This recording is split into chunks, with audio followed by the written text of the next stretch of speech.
Every day he opens the door and gets eggs from the neighbor girl, but then he turned and dumped the eggs in the bin. Finally, the girl caught him red-handed by chance.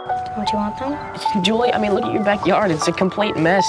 It's like covered in turds. The girl grabbed the eggs with a handful of indignation. She thought it would win his appreciation. However, the boy only found the eggs disgusting. She had not expected the boy she adored to be so bad. Since then, Julie has ignored Bryce, but Bryce began to regret it. He had gotten used to the old Julie pestering him. When Julie first met Bryce at the age of 7, she was instantly attracted to his eyes. She wanted to play with Bryce, but between playful chases, their hands inadvertently held together. Looking at Bryce's charming eyes, for the first time, Julie felt her heart skip a beat. She believed you should be brave enough to show your feelings. So whenever she saw Bryce from then on, she would unashamedly give him a big hug. However, this makes Bryce very distressed. Eventually, everyone saw them as the class couple. They even made up a rhyme about it. Bryce and Julie sitting in a tree.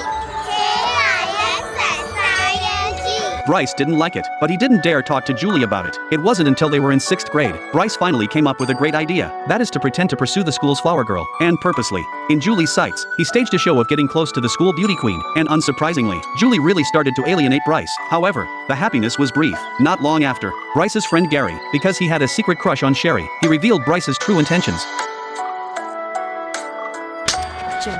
That's how Sherry and Bryce broke up. However, this was just seen by Julie. She couldn't help but feel secretly happy. Bryce was finally single again. From then on, she couldn't help but be near Bryce, sniffing for that sweet watermelon freshness in his clothes, dreaming of the day they'd be together. Yet, she had no idea. Her intense attention made him squirm. All he wanted was to escape this persistent, annoying clinger. Since Bryce's family moved here, Bryce's father taunts the Julie family from time to time, mocking them for being rednecks, jokes about their messy yard, and the beat-up old car. He thought Julie's father was a poor painter, and so by osmosis, Bryce became prejudiced against Julie's family, and Julie was oblivious to it all, until the day her father was painting in the courtyard, suddenly asked her a question. For what do you like about Bryce? I don't know.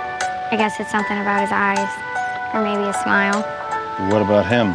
Her father told her, the whole is greater than the sum of its parts. To like someone you should look at the whole picture, not just one part. But Julie didn't understand her father's words, until a coincidence. She was trying to free a kite with a broken string, climbed up a tall sycamore tree. The higher she climbed, the more stunning the view became. Every time she invites Bryce to enjoy the view with her, but Bryce would always refuse for any reason, because his friends used to make fun of her for being a freak. Since then she was obsessed with this place. She climbed the sycamore tree every day, to see the sea of clouds at sunrise, seeing how the sunlight pierces the morning sky. Suddenly, she understood her father's words, that the whole matters more than its parts. Before, she only saw Bryce's glitter. Now she is no longer limited to this. Instead, she looks to a wider world.